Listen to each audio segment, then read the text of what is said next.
Bienvenidos a una emisión más de su noticiero de ABA Televisión. Mi nombre es Cristian Romero y estas son las noticias. El Papa Francisco, ante la ONU, dice: de una crisis no se sale igual, salimos mejor o peor. Hace 5 años pronunció un discurso personalmente en la sede de las Naciones Unidas en Nueva York, pero hoy para la 75 Asamblea General de este organismo, al igual que el resto de los líderes mundiales, el Papa Francisco dirigió un discurso online. No por eso menos potente, porque el Santo Padre habló con fuerza acerca de los grandes desafíos que enfrenta hoy la humanidad, especialmente aquellos provenientes de la crisis del coronavirus. La pandemia ha puesto de relieve la urgente necesidad de promover la salud pública y de realizar el derecho de toda persona a la atención médica básica. Una opción que, según el pontífice, debe ser prioritaria para los más desfavorecidos, que sufren de modo más profundo las consecuencias de las crisis que asolan al mundo.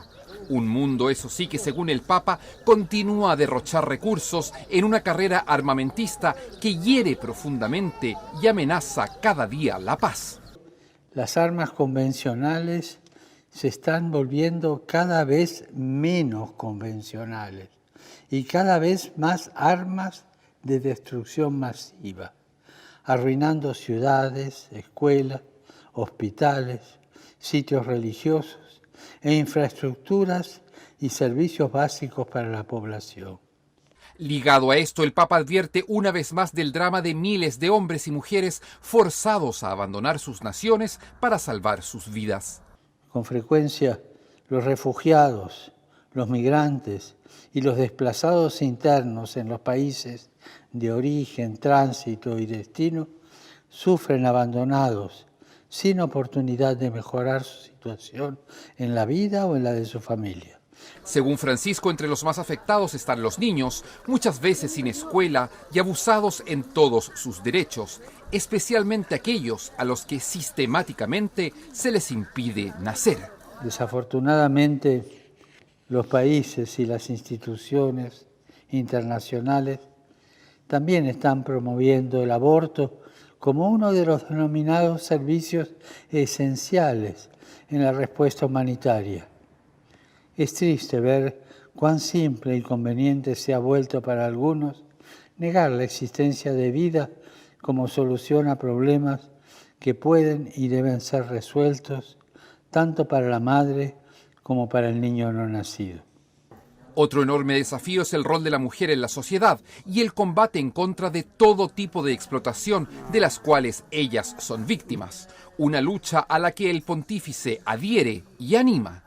A ellas y a aquellas que viven separadas de sus familias, les expreso mi fraternal cercanía, a la vez que reitero una mayor decisión y compromiso en la lucha contra estas prácticas perversas que denigran no solo a las mujeres, sino a toda la humanidad, que con su silencio y su no actuación efectiva se hace cómplice.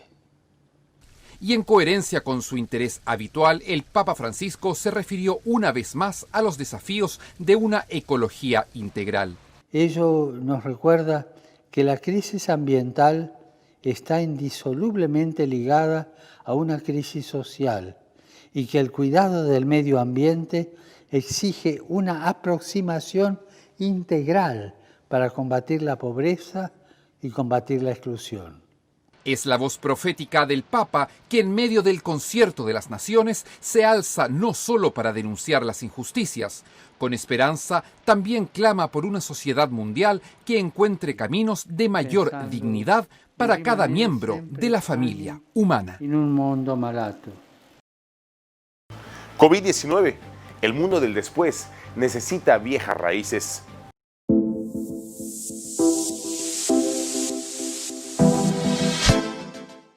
My name is Martin Palmer.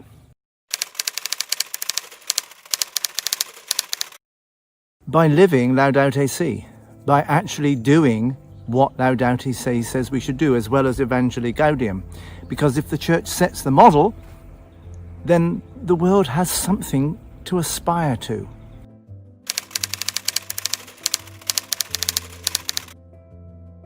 primarily, one of the things that the church, and indeed many of the faiths, can do is report on what's going wrong.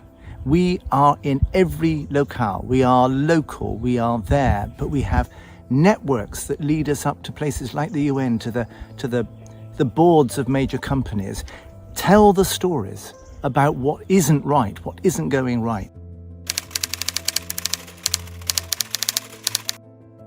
Most companies do not have a basis of belief other than in making money, and that leads to no particular values at all. So the role of the faiths is to say, look, we're going to do this because of what we believe. What do you actually believe? That's a fundamental question that almost nobody is asking.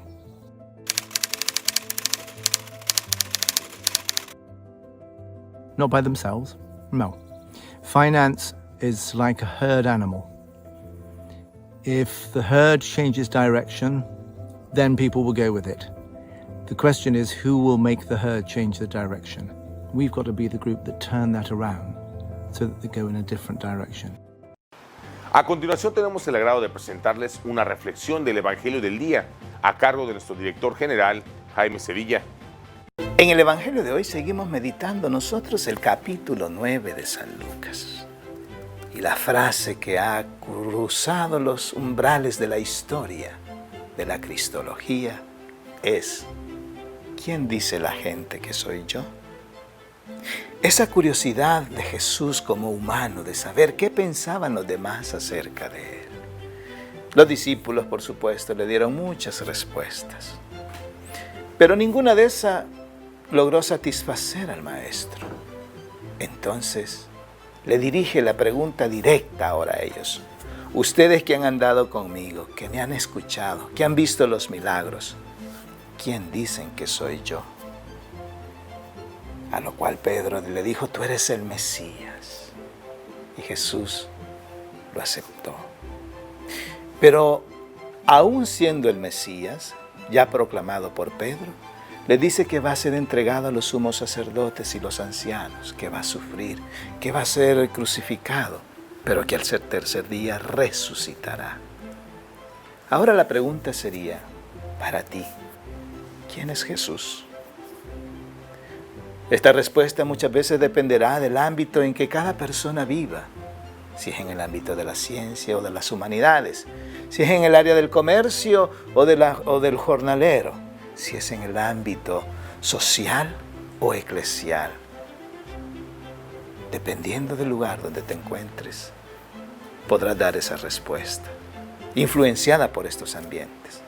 Pero si hemos llegado a conocer al Maestro, no importa el ambiente que nos rodee, nosotros podemos decir, tú eres mi Señor, tú eres mi Salvador, tú eres mi todo, tú eres mi Dios. Y esto nos debe de llevar a nosotros a profesar esa fe genuina en quién es realmente Jesús para cada una de nuestras vidas. Mis queridos hermanos, no temamos responder a la frase, ¿quién dices que soy yo? Porque nosotros, si ya lo hemos caminado con Él, vamos a decir, tú eres mi Dios y Señor.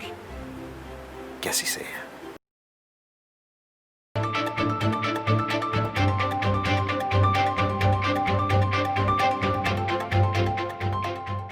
El problema de basura entre Guatemala y Honduras es mucho más grave de lo que nos imaginamos.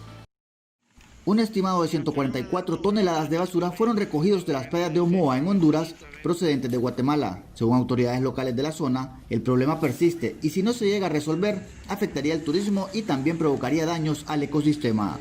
Mientras las autoridades de la alcaldía de Puerto Cortés, en Omoa, Honduras, plantean opciones para poder frenar la crisis ambiental. Construir rellenos sanitarios en estos 22 municipios por donde pasa el río Motagua, para que esos municipios tengan un manejo de los desechos sólidos de manera profesional. Esto implica una inversión de más de 60 millones de dólares. En alguna de las pláticas en que participamos años anteriores, se decía que el Banco Interamericano de Desarrollo iba a financiar al gobierno de Guatemala. Kate Boden es jefa del Departamento Municipal Ambiental y asegura que la situación se repite año con año. A pesar de las pláticas entre ambos países para solventar el problema, no parece tener solución. sin olvidar que el daño es aún más incalculable en tiempo de pandemia cuando se habla de reactivar el turismo. Sector de la economía por el tema del turismo, porque al haber una playa sucia no va a haber actividad turística, las personas no van a querer venir, por eso ese impacto en la economía. El otro impacto es en la salud, tanto de la vida silvestre como de las personas. Por su parte, Guatemala, mediante el Ministerio de Ambiente y Recursos Naturales, informó que durante el invierno aumenta el caudal del río Motagua, por lo que arrastra más basura, y anunció que está trabajando en jornadas de limpieza en varios departamentos para eliminar el problema. Oscar Ortiz, Voz de América, Tegucigalpa. A continuación les presentamos un resumen de las noticias más importantes de El Salvador de los últimos días, traído gracias a nuestros hermanos de la UCA Audiovisuales. Por tener nexos con diferentes partidos políticos, el Tribunal Supremo Electoral declaró improcedentes 22 solicitudes de inscripción de candidatos independientes. Según el TSE, en las declaraciones improcedentes se expone que está prohibido la postulación como candidatos no partidarios a personas que estén o hayan estado afiliadas a partidos políticos durante los 3 años previos a la elección. La Fiscalía abrirá investigación por incumplimiento de medida cautelar de la sala que le ordenó al gobierno dejar de exigir una prueba PCR negativa a coronavirus como requisito para el retorno de salvadoreños y residentes permanentes a su país. El gobierno incumplió la resolución de la sala y por tanto la Fiscalía abrirá una investigación para establecer el cometimiento de delitos y deducir responsabilidades de los funcionarios de este gobierno que puedan estar involucrados ante la presunta desobediencia al no acatar la medida cautelar impuesta. El miércoles se realizaron 1,000 pruebas PCR para detectar casos de COVID-19 en el municipio de San Salvador. Para ello se ubicaron cabinas en 4 puntos, uno en la Plaza Salvador del Mundo, otro en la Plaza Gerardo Barrios, también en el Reloj de Flores y en la ex Casa Presidencial de San Jacinto. El 22 de septiembre se publicó en el Diario Oficial el Decreto 661 con la Ley Especial de Emergencia, Atención de la Salud y Reapertura de la Economía. Su publicación se dio luego de 34 días de que la Sala de lo Constitucional le ordenara al presidente Nayib Bukele firmarlo, al declarar que los artículos en los que se regula la reapertura económica no son inconstitucionales. El juez de instrucción de San Francisco Gotera, Jorge Guzmán, pidió este martes al presidente Nayib Bukele y a su ministro de Defensa, René Merino Monroy, que expliquen si el bloqueo a la inspección judicial de los archivos de la Fuerza Armada fue ordenada por ellos. El ministro de la Defensa señaló que lo que el ejército hace es respetar la Constitución. El vicepresidente de la Asociación Promotora de Derechos Humanos de El Mozote, José Cruz Vigil del CID, dice que los familiares de las víctimas de la masacre se sienten marginados, despreciados y burlados. La Oficina en Washington para Asuntos Latinoamericanos, WOLA, se ha sumado a la condena internacional por la obstaculización del gobierno de Nayib Bukele a que se acceda a los archivos militares relacionados al caso de la masacre de El Mozote. Científicos descubren una mutación más contagiosa del COVID-19. El estudio que analizó unas 5.000 secuencias genéticas del mortal virus en Houston documentó una continua acumulación de mutaciones, una de las cuales lo ha hecho más contagioso. El autor principal de la investigación, el Dr. James Moser, destacó la importancia del nuevo hallazgo. No hay nada en nuestro estudio que diga que los fabricantes de vacunas deben cambiar lo que están haciendo. Pero lo que estamos diciendo es que tenemos que vigilar esto a medida que avanzamos y se aplica la vacunación. Porque como saben, otros virus como la gripe pueden mutar y escapar de la vacunación. Explicó que hasta el momento no se ha detectado que alguna de las mutaciones identificadas en el estudio vuelva más mortal al COVID-19, pero hay que estar vigilantes, advirtió.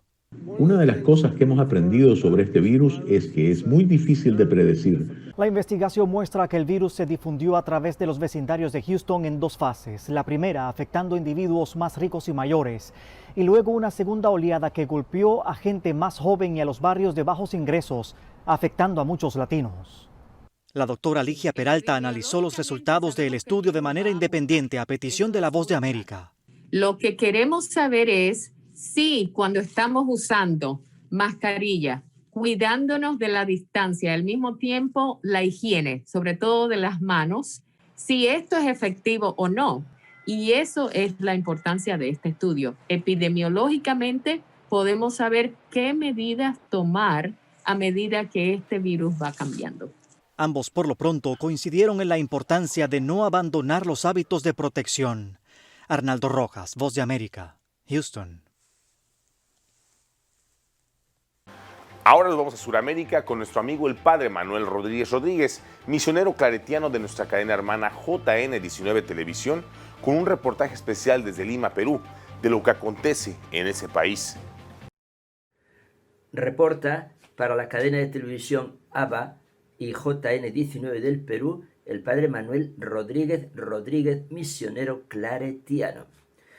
Llevamos 194 días de pandemia, de cuarentena, de muchas libertades restringidas. ¿Qué es lo que está ocurriendo? Pues que seguimos inmersos en esta guerra contra nuestro enemigo, este virus. Han fallecido, según datos oficiales, 31.938 personas.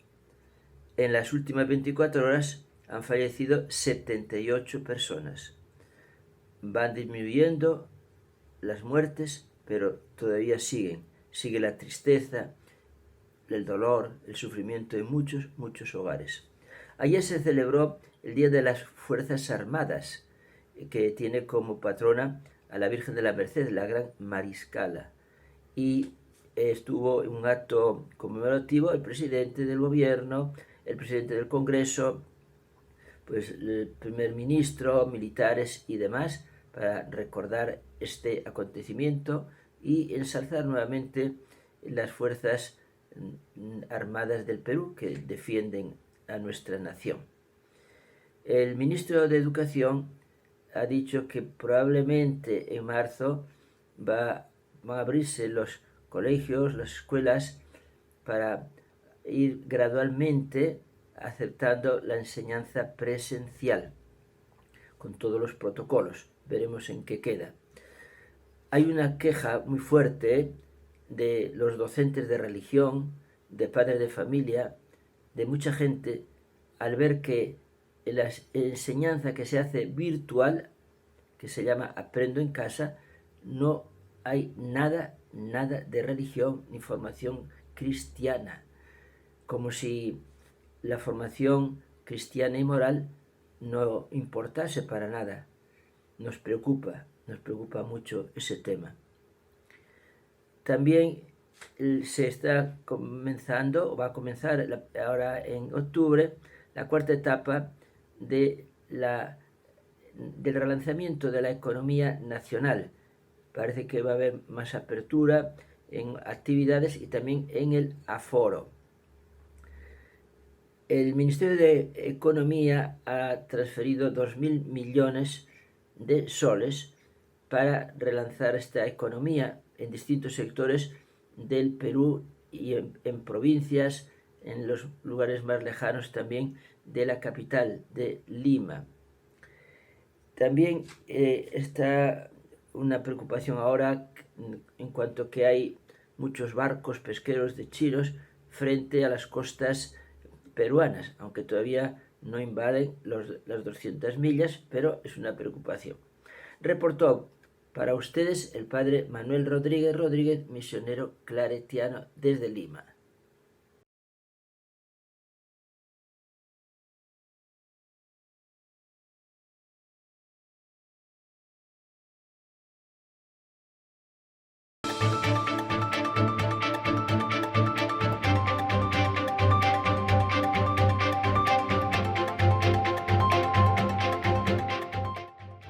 La Corte Suprema de Justicia de Estados Unidos le da un conmovido adiós a Ruth Ginsburg. En la mañana del miércoles llegaron a la Corte Suprema los restos de la jueza Ruth Bader Ginsburg, empezando así 3 días de homenajes a la magistrada.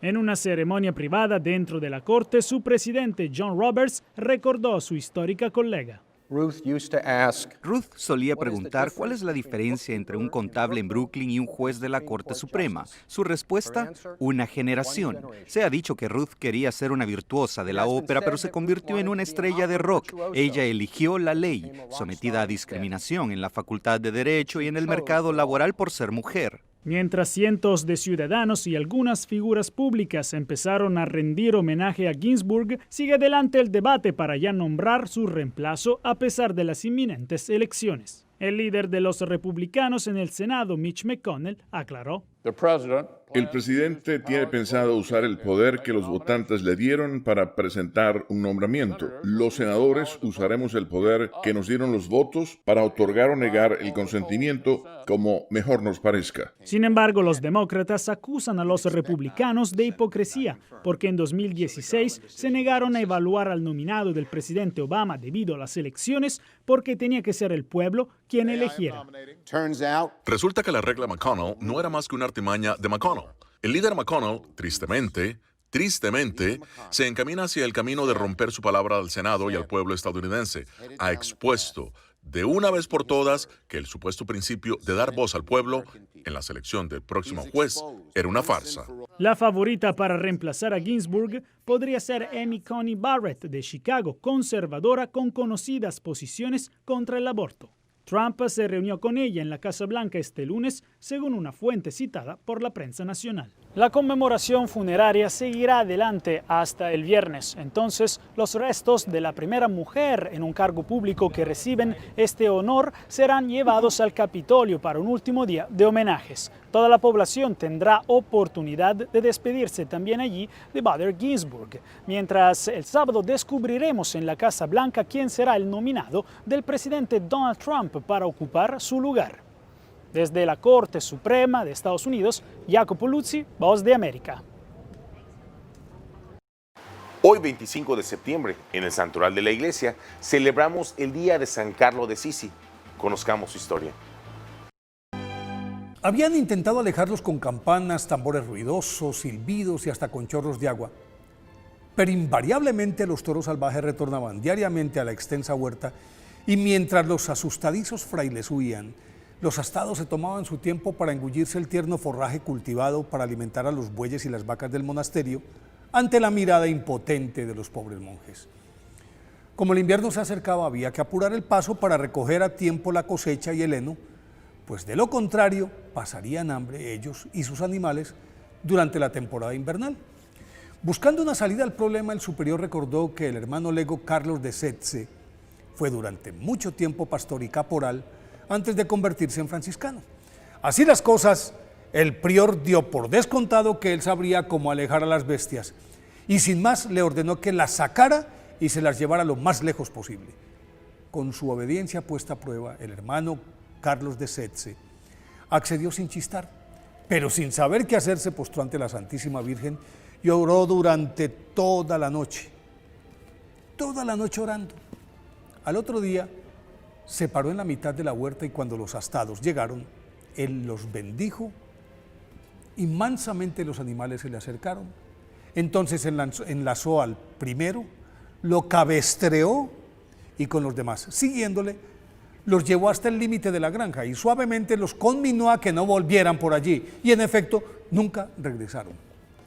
Giancarlo Marchioni, nacido en el poblado de Setze, Italia, el 22 de octubre de 1613, pertenecía a una familia muy pobre, por lo que desde muy pequeño empezó a trabajar como pastor y mayoral para ayudar a la economía familiar y escasamente aprendió a leer y escribir, pero en la soledad del campo dio rienda suelta a la piedad y devoción aprendida en su casa, lo que estimulaba su deseo de abrazar la vida religiosa, sueño que hubo de aplazar hasta los 22 años, cuando por fin pudo ingresar al convento franciscano de Nazzaro y después de superar las duras pruebas a las que lo sometieron, vistió el sayal de San Francisco el 18 de mayo de 1635.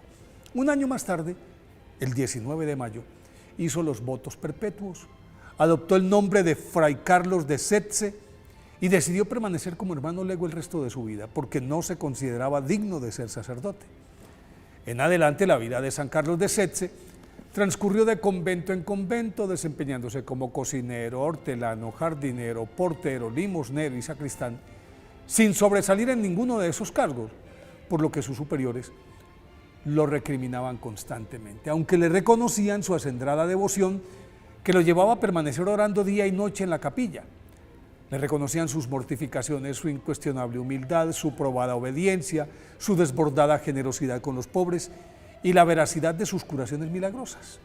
Esas cualidades vencieron la resistencia que generaba y sin dejar de cumplir con sus obligaciones, San Carlos de Setze tuvo cierta libertad para dedicarse a escribir y aunque su preparación era muy deficiente, sus escritos, 3 vías, el Sagrado Septenario, los discursos sobre la vida de Jesús, Camino interno del alma, la grandeza de la misericordia divina y su autobiografía, alcanzaron, dicen sus biógrafos que por inspiración divina, un grado de perfección mística comparables con los de Santa Teresa y San Juan de la Cruz.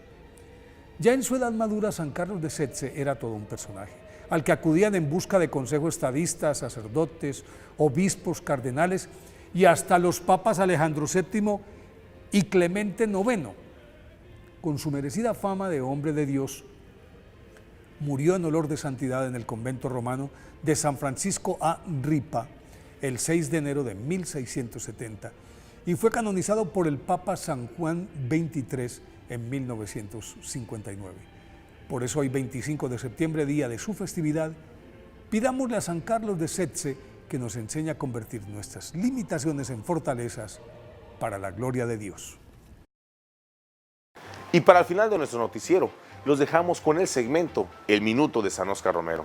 Que lo disfruten.